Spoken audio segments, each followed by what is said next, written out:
ಸುತ್ತಮುತ್ತ ಫುಟ್ಪಾತ್ ಒತ್ತುವರಿ ತೆರವು ಕಾರ್ಯಾಚರಣೆಯ ಸಂದರ್ಭದಲ್ಲಿ ಬೀದಿ ಬದಿ ವ್ಯಾಪಾರಿಗಳು ಆಕ್ರೋಶ ವ್ಯಕ್ತಪಡಿಸಿದ್ದಾರೆ. ಒತ್ತುವರಿ ತೆರವು ಮಾಡೋಕೆ ಬಿಡಲ್ಲ ಅಂತ ಹೇಳಿ ಗದ್ದಲ ಗಲಾಟೆ ಮಾಡಿದ್ರು. ಅದಕ್ಕೆ ಅವ್ರು ಕೊಡ್ತಾ ಇರೋ ಕಾರಣ ಏನು? 30 ವರ್ಷದಿಂದ ನಾವೆಲ್ಲ ಅಂಗಡಿ ಇಟ್ಕೊಂಡಿದೀವಿ, ಜೀವನ ಮಾಡ್ತಾ ಇದೀವಿ, ಇಷ್ಟು ದಿನ ಯಾರೂ ಬಂದು ಕೇಳಿಲ್ವಲ್ಲ, ಇಷ್ಟು ದಿನ ಇಲ್ಲದೆ ಇರುವಂತಹ ರೂಲ್ಸ್ ಈಗ ಏಕಾಏಕಿ ಮಾಡಿದ್ರೆ ಹೇಗೆ? ಒತ್ತಾಯ ಪೂರ್ವಕವಾಗಿ ನೀವು ತೆರವು ಮಾಡಿದ್ರೆ ನಾವು ಜೀವ ಕಳ್ಕೊಂಡ್ಬಿಡ್ತೀವಿ, ಪೆಟ್ರೋಲ್ ಸುರ್ಕೊಂಡು ಸಾಯ್ತೀವಿ ಅಂತ ಎಚ್ಚರಿಕೆಯನ್ನ ಕೊಟ್ಟರು ಬೀದಿ ಬದಿ ವ್ಯಾಪಾರಿಗಳು. ಕಳೆದ ತಿಂಗಳಷ್ಟೇ ಇದೇ ಜಿಬಿಎ ನಮಗೆ ಲೈಸೆನ್ಸ್ ಕಾರ್ಡ್ ಅನ್ನ ಕೊಟ್ಟಿದೆ, ಈಗ ನೀವು ಬಂದು ಅಂಗಡಿ ತೆರವು ಮಾಡ್ತೀವಿ ಅಂತಂದ್ರೆ ಹೇಗೆ ಅಂತ ಹೇಳಿ ಬೀದಿ ಬದಿ ವ್ಯಾಪಾರಿಗಳು ಪ್ರಶ್ನೆ ಮಾಡಿದ್ದಾರೆ.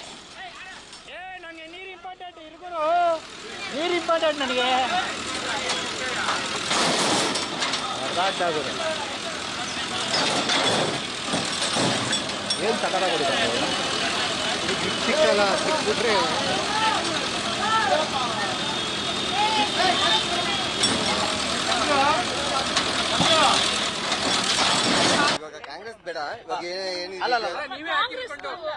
ಇಲ್ಲ ಮೇಡಮ್, ಇವತ್ತು ಮೀಟಿಂಗ್ ಇತ್ತು, ನಮ್ದು ಮೀಟಿಂಗ್ ಇತ್ತು BKR ಸರ್. ಸ್ವಲ್ಪ ಈ ಕಡೆ ಬನ್ನಿ ಸರ್.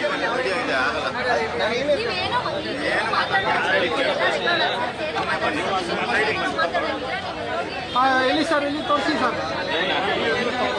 ಗ್ಯಾರಂಟಿನಾ? ಅಲ್ಲ, ಹಿಂದೆ ಕಟ್ ಮಾಡ್ಕೊಳ್ಳೋಣ.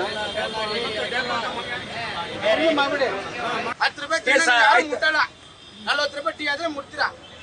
ಇಲ್ಲಿಂದ ರೈಲ್ವೆ ಸ್ಟೇಷನ್ ಎಲ್ಲ ಮೆಜೆಸ್ಟಿಕ್ ಯಾರು ರೆಫರ್ ಮಾಡಿದ್ರೆ ನೀವು ನಾವು ಅಡಿಗೆ ಮಾಡ್ತಾ ಇರ್ಲಿಲ್ಲ.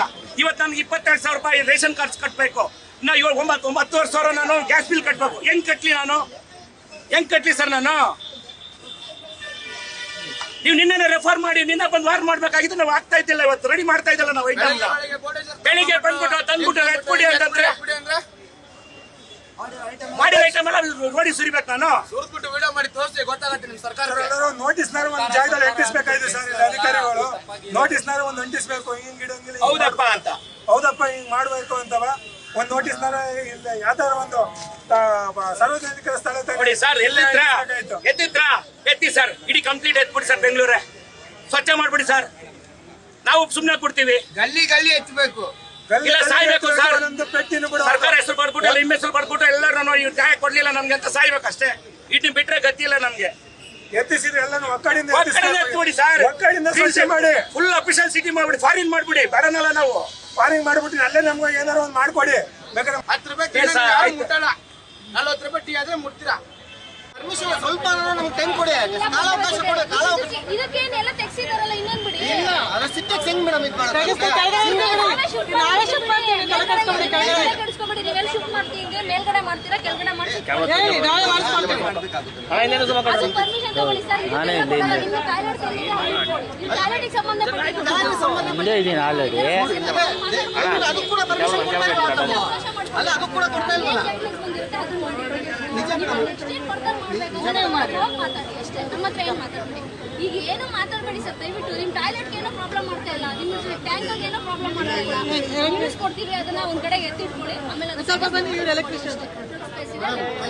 ಸರಿ ಮೇಡಮ್. ಇನ್ನು ಮಲ್ಲೇಶ್ವರಂನಲ್ಲೂ ಕೂಡ ಫುಟ್ಪಾತ್ ಒತ್ತುವರಿ ತೆರವು ಕಾರ್ಯಾಚರಣೆಯ ಸಂದರ್ಭದಲ್ಲಿ ಗಲಾಟೆಯಾಗಿದೆ. ನಂದಿನಿ ಪಾರ್ಲರ್ನ ಬಿಟ್ಟು ಬೇರೆದೆಲ್ಲ ತೆರವು ಮಾಡಿದ್ರು ಸಿಬ್ಬಂದಿ. ಯಾಕೆ ಅಂತ ಕೇಳಿದ್ದಕ್ಕೆ ಪರ್ಮಿಷನ್ ಇದೆ ಅನ್ನುವಂಥ ಮಾತನ್ನ ಸಿಬ್ಬಂದಿ ಹೇಳ್ತಾರೆ. ಹಾಗಾದ್ರೆ ಸರ್ಕಾರಕ್ಕೊಂದು ರೂಲ್ಸು, ಜನರಿಗೊಂದು ರೂಲ್ಸಾ ಅಂತೇಳಿ ಅಲ್ಲಿದ್ದಂತಹ ಇತರೆ ವ್ಯಾಪಾರಿಗಳು ಗರಂ ಆದ್ರು. ನೀವು ಸೆಲೆಕ್ಟ್ ಮಾಡಿ ನಿಮ್ಮವ್ರತಾನೆ ಏನ್ ಕೊಡೋದು? ಈ ರಸ್ತೆ ಎಂಟ್ರಿ ಮಾಡ್ತೀರಾ? ಇವಾಗ ನಾವು ತೋರಿಸ್ತೀರಿ ಎಲ್ಲ ಹಾಗೆ ಇದೆ. ಏನ್ ಮಾಡ್ಕೊಂಡ್ ಬರ್ತಾರ? ನಮ್ಮ ಪ್ರಶ್ನೆ ಮಾಡೋದ್ರಿ. ಫ್ಲವರ್ ಮಾರ್ಕೆಟ್ ಅವ್ರಿಗೆ ಪರ್ಮಿಷನ್ ಏನಕ್ಕೆ ಮಾಡಿದ್ರಿ? ಹೋಗ್ಲಿ ನೀವು ಡ್ರೈವ್ ಬೇರೆ ಕಡೆ ಮಾಡ್ಬೇಕು. ನೋಡಿದ್ರಲ್ಲ ಸರ್, ಸಂಜೆ ಒಂದ್ಸಲಿ ಬಂದು ನೋಡಿ ಸರ್. ನಿಮಗೆ ಇವಾಗಲೇ ನೋಡಕ್ ಆಗ್ತದೆ, ಸಂಜೆ ಮೇಲೆ ಬಂದು ನೋಡಿ.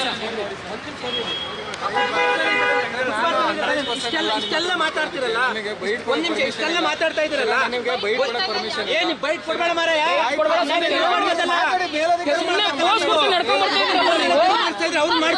ಎಲ್ಲೂ ಆಗ್ತಲ್ಲ ಈ ತರ, ಎಲ್ಲೂ ಆಗ್ತಲ್ಲ ಈ ತರ. ಒಂದ್ ನಿಮಿಷ ಸರ್, ಹಾಗಾದ್ರೆ ಈ ಫುಟ್ಪಾತ್ ಮೇಲೆ ಬೇರೆ ಸರ್ಕಾರಿ ಕಟ್ಟಡ ಕಟ್ಟಿದ್ರೆ ಕಟ್ಬೋದಾ?